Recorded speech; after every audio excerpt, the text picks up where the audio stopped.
Shalom saudara. Ya, kita bersyukur untuk hari ini kita akan membahas berkaitan dengan transfigurasi Yesus Kristus. Ya, kita membuka Injil Matius pasal yang ke-17 ayat yang pertama sampai ayat yang ke-13. Saya akan membacakan buat setiap kita. Matius pasal yang ke-17, ayat yang pertama sampai ayat yang ke-13. 6 hari kemudian, Yesus membawa Petrus, Yakobus, dan Yohanes saudaranya. Dan bersama-sama dengan mereka, ia naik ke sebuah gunung yang tinggi. Di situ mereka sendiri saja. Lalu Yesus berubah rupa di depan mata mereka. Wajahnya bercahaya seperti matahari dan pakaiannya menjadi putih bersinar seperti terang. Maka nampak kepada mereka Musa dan Elia sedang berbicara dengan dia. Kata Petrus kepada Yesus, "Tuhan, betapa bahagianya kami berada di tempat ini. Jika engkau mau, biarlah kudirikan di sini 3 kemah, 1 untuk engkau, 1 untuk Musa, dan 1 untuk Elia." Dan tiba-tiba sedang ia berkata-kata, turunlah awan yang terang menaungi mereka, dan dari dalam awan itu terdengar suara yang berkata, "Inilah anak yang kukasihi, kepadanyalah aku berkenan, dengarkanlah dia." Mendengar itu tersungkurlah murid-muridnya dan mereka sangat ketakutan. Lalu Yesus datang kepada mereka dan menyentuh mereka sambil berkata, "Berdirilah, jangan takut." Dan ketika mereka mengangkat kepala, mereka tidak melihat seorang pun kecuali Yesus seorang diri. Pada waktu mereka turun dari gunung itu, Yesus berpesan kepada mereka, "Jangan kamu ceritakan penglihatan itu kepada seorang pun sebelum Anak Manusia dibangkitkan dari antara orang mati." Lalu murid-muridnya bertanya kepadanya, "Kalau demikian, mengapa ahli-ahli Taurat berkata bahwa Elia harus datang dahulu?" Jawab Yesus, "Memang Elia akan datang dan memulihkan segala sesuatu. Dan aku berkata kepadamu, Elia sudah datang, tetapi orang tidak mengenal dia dan memperlakukannya menurut kehendak mereka. Demikian juga Anak Manusia akan menderita oleh mereka." Pada waktu itu mengertilah murid-murid Yesus bahwa ia berbicara tentang Yohanes Pembaptis. Demikian jauh pembacaan firman Tuhan. Berbahagialah setiap kita yang mendengar dan juga melakukannya di dalam keseharian kita. Nah, mari kita mulai kisah ini dimulai ketika Yesus mengajak 3 orang murid Trimas Ketir pergi retreat ke sebuah gunung yang sangat tinggi. Nah, tidak disebutkan apa nama gunungnya, berarti ini tidak penting. Tetapi disebutkan 3 murid Yesus tadi, Petrus, Yakobus, Yohanes. Pertanyaannya, kenapa 3? Nah, di dalam hukum Taurat, satu perkara itu dinyatakan sah jikalau disaksikan oleh 2 sampai 3 orang. Kalau Yesus hanya seorang diri saja, lalu menyatakan kemuliaannya di situ, tidak ada saksi. Nah, orang-orang akan berkata, siapa yang melihat? Mana buktinya? Kalau hanya membawa 1, barangkali Petrus yang dibawa. Karena apa? Ini ketua kelasnya. Lalu berkali-kali Petrus nggak ngerti apa maksud Yesus, bukan? Mendingan si pemimpin ini yang dibawa. Diajarkan secara intensif pribadi dan melihat sendiri kemuliaan Yesus.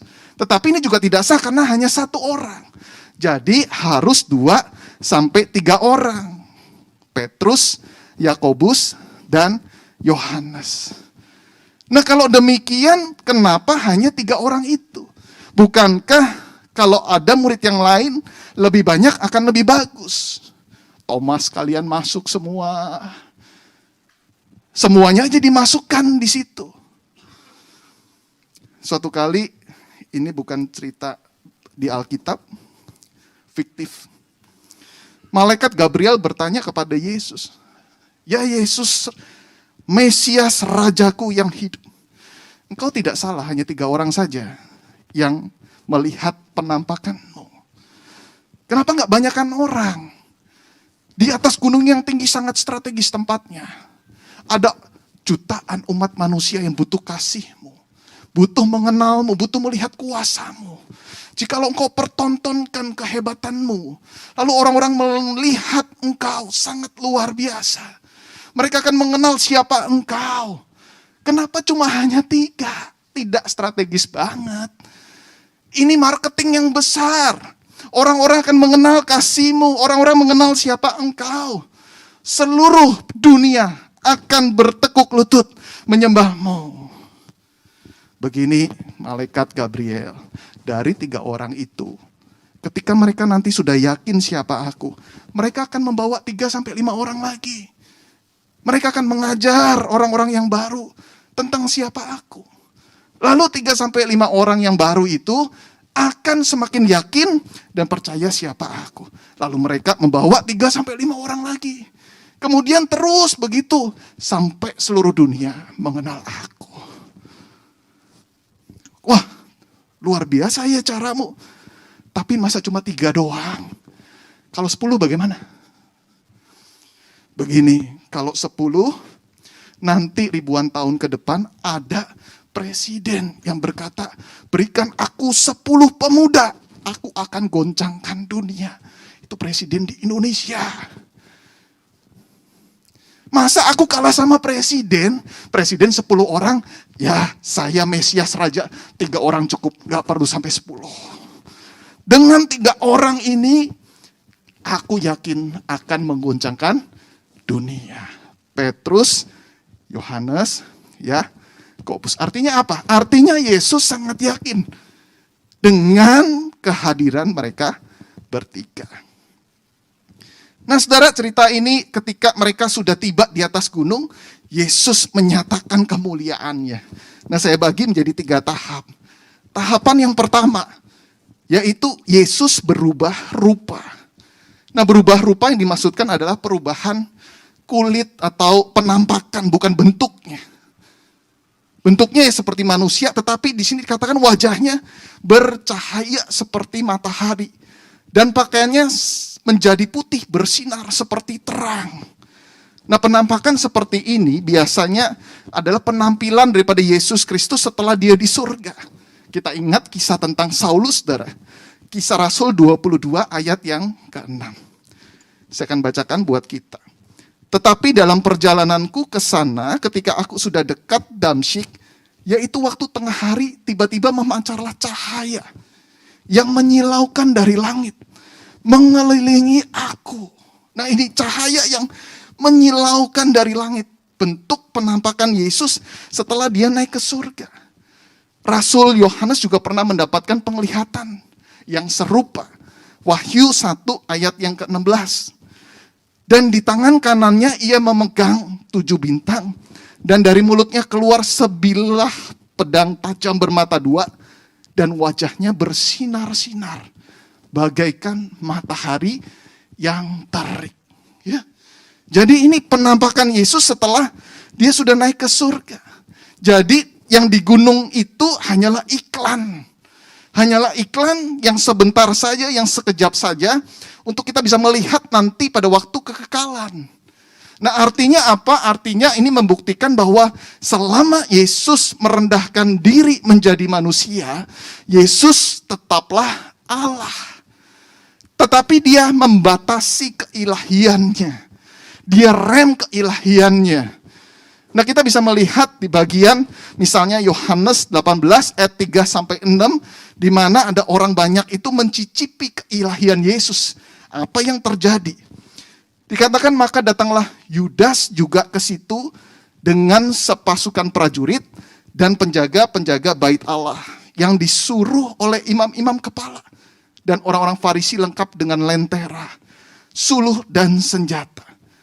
Maka Yesus yang tahu semua yang akan menimpa dirinya maju ke depan dan berkata kepada mereka, siapakah yang kamu cari? Jawab mereka, Yesus dari Nazaret. Katanya kepada mereka, akulah dia. Yudas yang mengkhianati dia berdiri juga di situ bersama-sama dengan mereka ketika ia berkata kepada mereka, "Akulah dia," mundurlah mereka dan jatuh ke tanah. Wah, ini keilahian Yesus yang dimunculkan sedikit saja, orang banyak itu langsung jatuh ke tanah. Hanya berkata, "Akulah dia." Nah, itulah tahap pertama, saudara. Kalau kita lihat selanjutnya tahapan yang kedua. Di sini munculnya Musa dan Elia. Dikatakan di ayat yang ketiga, maka nampak kepada mereka Musa dan Elia sedang berbicara dengan dia. Nah, pertanyaannya bagaimana mungkin mereka bisa balik lagi dari surga? Sehingga ada seorang yang bertanya, apakah ini sekedar penglihatan? Atau benar-benar Musa dan Elia? Jangan-jangan ini cuma penglihatan saja, penampakan saja. Nah, kalau beneran, tidak ada yang mustahil bagi Tuhan, bukan? Kita kenal yang ada namanya pengecualian, saudara. Maksudnya apa? Maksudnya adalah ada yang sifatnya umum, tetapi ada pengecualian. Misalnya, setiap orang yang lahir dari laki-laki dan perempuan, pasti. Ini prinsip umum. Setiap kita lahir pasti ada dari laki-laki dan perempuan, ada dari papa dan mama. Tidak mungkin hanya papa saja begitu ya, tiba-tiba lahir kita. Atau dari mama saja tiba-tiba kita lahir. Tetapi ada pengecualian. Pengecualiannya di mana Yesus lahir dari rahim perempuan saja, tanpa laki-laki. Hawa dari tulang rusuk laki-laki, tanpa perempuan. Adam tanpa laki-laki, tanpa perempuan. Ini namanya pengecualian. Contoh lain, setiap kita pasti mengalami kematian, setiap manusia. Di Alkitab ada 2 tokoh yang tidak mengalami kematian, langsung diangkat. Siapa? Henokh dan Elia. Langsung diangkat ke surga tanpa mati terlebih dulu. Jadi itu sangat mungkin saja jikalau Yesus yang adalah Allah itu yang bertindak. Tetapi pertanyaannya, mengapa yang dimunculkan adalah Musa dan Elia? Kenapa yang nggak dipanggil adalah Abraham, Ishak, Yakub, semua tokoh-tokoh perjanjian lama yang penting? Nah, kita tahu di sini Musa adalah perwakilan hukum Taurat. Perwakilan hukum Taurat yang menerima 2 loh batu. 10 perintah Allah itu yang sangat penting. Orang-orang Israel sangat mengenal sekali tokoh yang sangat luar biasa. Nah, sedangkan Elia adalah perwakilan para nabi. Nah, kalau kita melihat perjanjian lama, Kejadian, Keluaran, Imamat, terus ya. Tetapi bagi mereka, bagi orang Israel, begitu bilang firman Tuhan, langsung hukum Taurat dan kita para nabi. 2 ini yang mewakili firman Tuhan. Nah, kita lihat sama-sama di dalam Matius 5 ayat 17. Dikatakan, janganlah kamu menyangka bahwa aku datang untuk meniadakan hukum Taurat atau kitab para nabi. Aku datang bukan untuk meniadakannya, melainkan untuk menggenapinya. Jadi kalau kita boleh berimajinasi begini, Yesus berjumpa dengan Musa, dengan Elia, mungkin menyapa mereka, halo, senang bertemu dengan Anda sekalian. Wah, Musa dan Elia berkata, Mesias, Engkau yang kami tunggu-tunggu, Injil Kristus itu. Selama ini kami menunggu dan membicarakan tentang Engkau. Hukum Taurat berbicara tentang Engkau. Hukum kasihlah penggenapannya. Kita para nabi juga bernubuat tentang Engkau. Kami hanyalah bayang-bayang perjanjian lama yang menantikan akan kedatangan-Mu. Dan inilah waktunya, kami bersyukur sekali Engkau sudah datang dan bertemu kami bertiga. Tanpa kehadiran-Mu, Injil Kristus kami tidaklah lengkap. Oh, kami bersyukur sekali akan kehadiran-Mu. Mereka berjabat tangan. Barangkali kalau ada smartphone mereka selfie bertiga, cekrek, begitu ya. Nah, inilah maksudnya di mana Kristus datang menggenapi hukum Taurat. Bukan tokoh-tokoh yang lain yang dipanggil karena tidak mewakili. Tetapi Musa dan Elia yang mewakilinya. Tahapan yang ketiga, saudara. Tahapan yang ketiga, terdengar suara Bapa dari langit. Nah, maksudnya bagaimana? Nah, sebelumnya ada adegan yang menarik di sini. Petrus mengatakan dirinya sangat bahagia. Waduh, kami senang banget. Ia mau mendirikan 3 kemah, satu untuk Yesus, satu untuk Musa, dan satu untuk Elia, saudara. Nah, maksudnya apa, saudara? Nah, saudara, ternyata di bagian yang lain dikatakan, Markus 9 ayat yang ke-6a, di sini dikatakan, ia berkata demikian sebab tidak tahu apa yang harus dikatakannya. Jadi Petrus nggak ngerti apa yang dia katakan, saudara. Lukas 9 ayat 33b dikatakan, tetapi Petrus tidak tahu apa yang dikatakannya itu. Nah, artinya apa? Lagi-lagi Petrus salah fokus dan gagal paham. Apa yang dimaksudkan dia nggak ngerti. Nah, kalau Petrus saja nggak ngerti, baiknya nggak usah ditafsirkan bukan ayat ini. Tetapi kita melihatnya begini, saudara. Ayat yang kelima dikatakan tiba-tiba sedang ia berkata-kata turunlah awan yang terang. Nah, maksudnya apa? Maksudnya adalah ketika Petrus sedang bicara itu ada langsung dipotong. Petrus, kamu gak usah bicara lagi. Udah gak usah cerewet lah kamu. Nah, sekarang kamu harus perhatikan ini. Ada awan yang terang menaungi mereka. Nah, maksudnya awan yang terang apa? Mari kita bandingkan Keluaran 40 ayat 34. Lalu awan itu menutupi kemah pertemuan dan kemuliaan Tuhan memenuhi kemah suci. Sehingga Musa tidak dapat memasuki kemah pertemuan sebab awan itu hinggap di atas kemah itu. Dan kemuliaan Tuhan memenuhi kemah suci. Jadi, saudara, kita bisa bandingkan dengan perjanjian lama, awan yang terang ini adalah kehadiran Allah Yahweh. Allah Bapa itu. Nah, awan yang terang itu kemudian berjumpa dengan Kristus yang wajahnya sedang bersinar-sinar seperti matahari. Ada 2 pribadi. Hakikat Allah itu sedang bertemu. Mereka ada di sebuah tempat yang sama. Menjadi satu kesatuan. Nah, di situ tiba-tiba ia berkata, turunlah awan yang terang, dan dalam awan itu terdengar suara yang berkata begini, inilah anakku yang ku kasihi. Kepadanya lah aku berkenan, dengarkanlah dia. Setelah itu Musa dan Elia hilang, tinggal Yesus Kristus. Nah, suara yang seperti ini adalah kali yang kedua terdengar. Yang pertama di mana? Waktu Yesus dibaptis sama Yohanes Pembaptis. Ini kali yang kedua dinyatakan kembali. Inilah anakku. Aku berkenan kepadamu. Terus bayangkan ya, kita ada di sana, luar biasa sekali. Ada awan yang terang. Kemudian ada pribadi Kristus yang bersinar seperti matahari itu. Lalu terdengar suara untuk mensahkan, ini loh anakku ini. Ini adalah anak Allah yang hidup. Ini Mesias yang ditunggu-tunggu.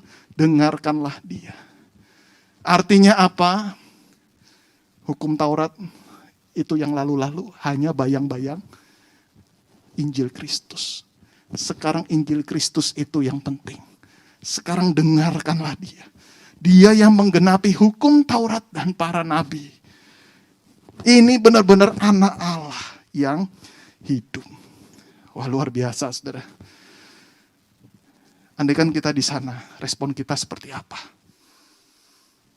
Kita melihat respon murid-murid setelah melihat kemuliaan Yesus Kristus. Ayat ke-6 dan ayat ke-7. Dikatakan begini. Mendengar itu, tersungkurlah murid-muridnya dan mereka sangat ketakutan. Lalu Yesus datang kepada mereka dan menyentuh mereka sambil berkata, berdirilah, jangan takut loh. Saudara, ada yang merasa janggal dengan ayat ini? Bukankah ketika murid-muridnya merasa sangat takut itu sebuah respon yang wajar? Dan ketika kita hadir di sana, kita pasti sangat takut sekali, bukan? Dengan peristiwa yang seperti ini. Tetapi Yesus justru berkata, jangan takut. Nah, maksudnya seperti apa? Bukankah takut akan Allah itu sesuatu yang dibutuhkan buat kita? Sebagai umatnya kita takjub akan kehadirannya dengan luar biasa. Nah, maksudnya adalah di sini jangan punya rasa takut yang salah. Kita lihat, kita bandingkan Keluaran 20 ayat 18 sampai 20. Saya bacakan buat kita. Seluruh bangsa itu menyaksikan guruh mengguntur, kilat sabung menyabung, sangkakala berbunyi, dan gunung berasap. Maka bangsa itu takut dan gemetar dan mereka berdiri jauh-jauh. Mereka berkata kepada Musa, "Engkaulah berbicara dengan kami, maka kami akan mendengarkan. Tetapi janganlah Allah berbicara dengan kami, nanti kami mati." Tetapi Musa berkata kepada bangsa itu, "Janganlah takut, sebab Allah telah datang dengan maksud untuk mencoba kamu, dan dengan maksud supaya takut akan Dia ada padamu, agar kamu jangan berbuat dosa." Di sini jangan takut, tapi dengan maksud supaya takut akan Dia ada padamu. Satu sisi jangan takut, tetapi satu sisi yang lain takutlah akan Dia. Nah, saudara, ada dua macam ketakutan. Saya beri nama sinful fear yang pertama. Yang kedua adalah holy fear. Apa bedanya? Sinful fear adalah ketakutan yang muncul karena dosa. Takut akan hukuman Tuhan. Takut dimurkai Tuhan. Takut dihukum oleh Tuhan. Takut masuk neraka. Nah, ini rasa takut sinful fear ini membuat kita makin menjauhi Allah. Misalnya Kejadian 3, Adam takut kemudian dia bersembunyi. Nah, ketakutan seperti ini bisa membuat seseorang justru meninggalkan imannya. Bisa seorang lari daripada Tuhan. Tetapi ada sebagian tetap bisa beribadah, tetapi beribadah karena takut dimurkai oleh Allah. Dia hanya takut karena apa? Allah menghukum dia. Kenapa percaya kepada Yesus Kristus? Karena takut akan neraka. Bukan mengasihi pribadi Tuhan. Nah, takut seperti ini adalah takut yang salah. Tentu kita bisa berkata bahwa betul kita harus punya rasa takut seperti ini, saya setuju. Karena firman Tuhan juga menjelaskan realita neraka, hukuman Allah itu nyata. Tetapi maksud saya di sini adalah jangan sampai kita didominasi dengan ketakutan yang seperti ini. Seperti anak yang takut sama orang tuanya waktu kecil. Orang tuanya galak sekali. Salah bisa dibentak dia. Apalagi dipukul. Tetapi seiring bertumbuhnya waktu, dia menjadi anak yang semakin dewasa, dia akan berubah ketakutannya menjadi respect. Dia menjadi hormat sama orang tuanya. Dia tahu kalau orang tuanya mengasihi dia, makanya mendisiplin dia. Sehingga ketika anak itu taat kepada orang tuanya, bukan karena takut dihukum lagi. Karena respect, kagum dengan orang tuanya yang luar biasa. Sudah membesarkan dia.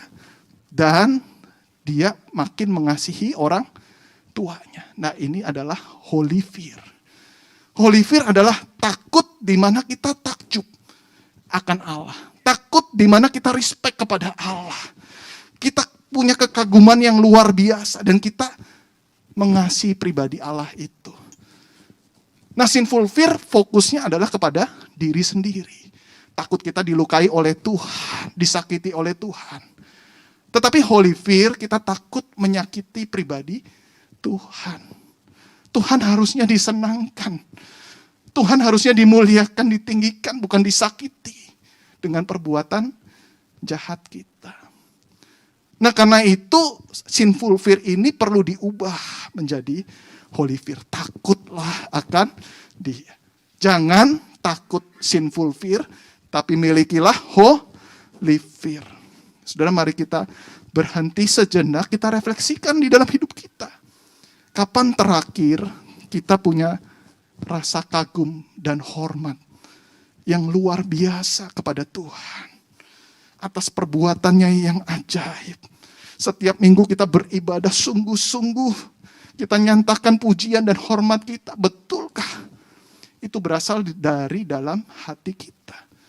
Apakah kita betul-betul kagum akan Dia? Apakah kita betul-betul terpesona melihat perbuatannya? Atau kita hanya menaikkan pujian di bibir mulut kita saja sehingga kita hanya sekedar lip sync. Tetapi di sini betul-betul bahwa Tuhan memberikan kesempatan kepada murid-murid. Takjub akan aku. Lihat aku ini. Aku nyatakan kemuliaanku, keilahianku. Kau harus takjub akan aku. Nah, inilah respon murid-murid yang pertama. Kita lihat respon murid-murid yang kedua, yaitu mereka semakin mengerti firman Tuhan. Ayat 13. Kita langsung loncat ke ayat yang terakhir. Pada waktu itu, mengertilah murid-murid Yesus bahwa ia berbicara tentang Yohanes Pembaptis. Garis bawahi kata mengertilah. Ya, kata mengertilah. Nah, sebelum kita mengerti akan hal ini, mari kita melihat terlebih dulu konteksnya. Yesus turun gunung, selesai retreat, mereka pulang, mereka pengen kembali. Yesus berkata, jangan bilang ke siapa-siapa ya, tolong dirahasiakan sampai aku nanti mati dan bangkit. Tetapi di sini ada kejadian yang menarik, saudara. Ayat yang ke-10, dikatakan, lalu murid-muridnya bertanya kepadanya, kalau demikian mengapa ahli-ahli Taurat berkata bahwa Elia harus datang terlebih dahulu? Nah, ini kita kalau nggak ngerti ini, saudara, karena apa? Karena kita kurang memahami konteksnya pada saat itu. Maksudnya apa ya? Kok tiba-tiba munculnya pertanyaan seperti ini? Kalau demikian mengapa ahli-ahli Taurat berkata bahwa Elia harus datang terlebih dahulu? Nah, rupanya di sini murid-murid ada salah tafsir mengenai siapa itu Elia di kitab Maleaki. Maleaki pasal yang keempat, ayat yang keempat sampai ayat yang keenam. Saya bacakan di sini. Ingatlah kepada Taurat yang telah kuperintahkan kepada Musa. Disebutkan Musa di situ. Hambaku di Gunung Horeb untuk disampaikan kepada seluruh Israel. Yakni ketetapan-ketetapan dan hukum-hukum. Sesungguhnya aku akan mengutus Nabi Elia kepadamu. Menjelang datangnya hari Tuhan yang besar dan dahsyat itu. Maka ia akan membuat hati-hati bapak berbalik kepada anak-anaknya dan hati anak-anak kepada bapak-bapaknya. Mempertobatkan bangsa Yahudi maksudnya. Supaya jangan aku datang memukul bumi sehingga musnah. Aku datang siapa? Mesias datang di sini. Berarti sebelum Mesias datang ada Elia datang. Nah, Elia yang dimaksud di sini siapa? Nah, ini saudara ya. Murid-murid mengira ini Elia sungguhan. Padahal Elia sudah ratusan tahun sebelumnya. Kok bisa datang lagi? Nah, murid-murid begitu ngelihat Yesus bersama Musa dan Elia ketemu bertiga. Ini dia nih. Ini dia Elianya. Ya, Elianya datang. Wah, ini benar-benar nih nubuatan terjadi. Loh, tapi habis itu Elianya ngapain? Nggak ngapa-ngapain, cuma tos-tosan sama Yesus sama Musa. Begitu ya, cuma ngobrol sebentar, habis itu hilang. Nggak terjadi apa-apa. Katanya terjadi pertobatan. Katanya terjadi kebangunan besar. Mana? Elianya cuma nampil sebentar, habis itu pergi hilang. Nah, kalau begitu nubuatannya gagal. Kalau nubuatannya gagal, sangat mungkin Mesias juga akan gagal. Itu dia maksudnya, saudara. Jadi di sini murid-murid salah tafsir tentang siapa? Elia. Padahal yang dimaksud dengan Elia di dalam kitab Maleaki siapa? Yohanes Pembaptis. Yang dimaksudkan Elia di dalam kitab Maleaki itu bukan Elia yang sudah meninggal pada saat itu. Sudah diangkat oleh Tuhan. Tetapi adalah Yohanes Pembaptis. Kita lihat di sini. Lukas 1 ayat 17.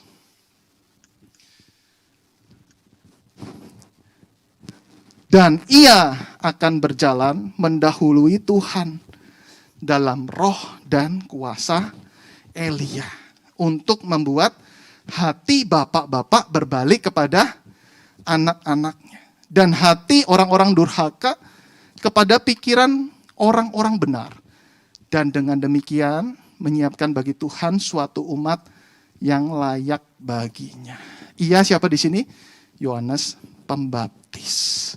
Jadi Yohanes Pembaptis itulah yang dimaksudkan di dalam nubuatan kitab Maleakhi. Dan dikatakan di dalam Injil Lukas punya roh dan kuasa mirip Elia. Semangatnya sama kepada Elia. Nah, ini ditunjukkan dalam beberapa hal. Misalnya cara berpakaian. 2 Raja-Raja 2 ayat 1-8. Jawab mereka kepadanya, seorang yang memakai pakaian bulu dan ikat pinggang kulit terikat pada pinggangnya. Maka berkatalah ia, itu Elia, orang Tisbe. Bandingkan dengan Matius 3 ayat 4. Yohanes memakai jubah bulu unta dan ikat pinggang kulit. Sama pakaiannya, saudara. Kedua, mereka punya semangat yang sama untuk melawan konfrontasi dengan penguasa yang jahat dan memulihkan sistem agama yang sudah rusak. Zaman Elia bangsanya terlibat penyembahan berhala, tapi zaman Yohanes Pembaptis formalitas agama dipulihkan oleh keduanya. Sama-sama mereka melakukan pertobatan massal. Sama-sama mereka melakukan kebangunan rohani yang besar.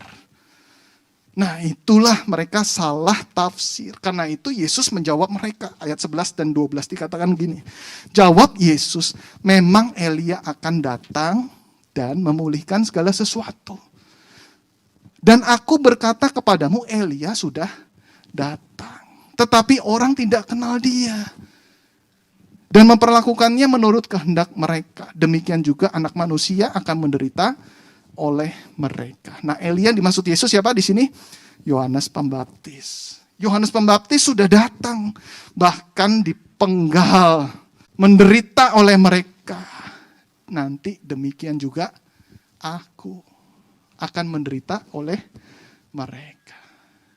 Sebentar lagi aku akan disalib dan dihukum mati oleh mereka. Oleh sebabnya kita turun dari gunung yang tinggi menuju bukit yang rendah. Kemuliaan bukan didapat dari gunung yang tinggi, tetapi bukit yang rendah itu. Kita menuju ke sana. Bukit Golgota. Ada orang yang besar, Elia dan Musa, yang sangat luar biasa. Tetapi nanti di bukit Golgota, saya disamakan dengan penjahat. 2 di kanan kiri. Itu kita ke sana. Jangan salah fokus lagi. Tetapi yang menarik di sini, saudara, Yesus tidak mendikte. Itu Yohanes Pembaptis, tidak begitu. Kalau saudara perhatikan di sini, Yesus hanya menolong mereka untuk mereka semakin mengerti yang dimaksudkan siapa. Dan akhirnya mereka bisa menyimpulkan sendiri. Mereka nangkep yang dimaksudkan adalah Yohanes Pembaptis. Nah, artinya apa? Artinya adalah ketika murid-murid memiliki rasa takut akan Tuhan, membawa berkat pengertian akan Allah. Benar seperti kitab Amsal berkata, takut akan Tuhan adalah permulaan pengetahuan. Ketika menempatkan Tuhan sebagai otoritas yang tertinggi, takjub akan Dia, hormat akan Dia, maka ada berkat Tuhan yang menyusul, yaitu kita makin mengerti siapa Allah kita. Pengetahuan akan Tuhan itu semakin bertambah. Dan yang menarik di sini adalah Yesus seolah-olah ingin berkata bahwa engkau punya ketakjuban akan aku, itu cukup. Ketika engkau melihat aku di dalam peristiwa transfigurasi itu, engkau punya kekaguman akan aku, takut akan aku. Itu cukup pada saat itu. Dan benar kan, pengertianmu bertambah. Tadi ada salah tafsir, sekarang kamu sudah semakin mengerti. Wah, itu indah sekali saudara pada saat itu, di mana ketika Yesus mengajarkan murid-murid dengan penglihatan, murid-murid makin mengerti tentang siapa Dia. Saya percaya di sini murid-murid belum mengerti sepenuhnya. Tetapi paling tidak Yakobus, Petrus, Yohanes mengerti lebih maju dari sebelumnya. Sedikit demi sedikit mereka mengerti. Sampai nanti mereka boleh mengerti dengan utuh. Lalu dipakai Tuhan dengan luar biasa. Galatia 2 ayat yang ke-9 dikatakan Yakobus, Kefas, dan Yohanes dipandang sebagai soko guru jemaat. Pemuda yang galau, salah fokus itu kemudian benar-benar menggoncangkan dunia. Mereka menjadi soko guru jemaat, artinya menjadi pilar kekristenan, saudara. Menjadi orang yang sangat penting untuk bisa menjadi perintisan sebuah berdirinya gereja-gereja. Yang kemudian sekarang betul-betul Tuhan berkati. Ada banyak gereja bermunculan. Itu namanya soko guru jemaat. Karena itu milikilah akan takut akan Tuhan itu. Dan saya percaya ketika Tuhan memberkati pemimpin-pemimpin gereja, mereka punya rasa takut akan Tuhan. Ada berkat yang luar biasa Tuhan juga curahkan. Mari kita lihat Kisah Rasul 9 ayat 31. Dikatakan selama beberapa waktu jemaat di seluruh Yudea, Galilea, dan Samaria berada dalam keadaan damai. Jemaat itu dibangun dan hidup dalam takut akan Tuhan. Jumlahnya makin bertambah besar oleh pertolongan dan penghiburan Roh Kudus. Bukan hanya Yakobus, Kefas, atau Petrus dan Yohanes, tetapi jemaat hidup takut akan Tuhan, diberkati, mendapat pertolongan dan penghiburan oleh Roh Kudus. Artinya apa? Bukan hanya secara kuantitas saja mereka bertambah besar, tetapi secara kualitas. Hidup mereka betul-betul menjadi kuat, bertahan melawan penganiayaan yang ada. Karena apa? Hidup yang takut akan Tuhan. Nah, karena itu milikilah perasaan takut akan Tuhan. Takut yang bukan karena hukuman, takut bukan karena dosa, tetapi takjub akan Dia. Dia Allah yang besar, Dia Allah yang mulia. Dan bukan hanya Dia Allah yang besar dan mulia, Dia Allah yang mengasihi kita. Sangat hebat dan luar biasa. Allah yang besar mau menjadi manusia. Mati di atas kayu salib untuk membebaskan dosa setiap kita. Allah yang besar itu biasa. Tapi Allah yang besar mau menjadi manusia. Mati untuk hidup saudara dan saya. Itu sangat luar biasa. Tidak ada Allah yang seperti Tuhan kita. Amin. Tidak ada Allah yang mau rela seperti ini. Tapi hanya Allah kita, Yesus Kristus, Sang Mesias, anak Allah yang hidup itu. Dia bersedia menyatakannya. Meskipun kita tidak melihat secara visual seperti Yakobus, Petrus, Yohanes. 3 orang itu sudah menjadi sah melihat hal yang visual terjadi. Tetapi ada begitu banyak hal yang Tuhan tunjukkan buat kita. Untuk kita bisa sungguh-sungguh percaya bahwa Allah itu betul-betul menopang hidup kita dan gereja kita hingga saat ini.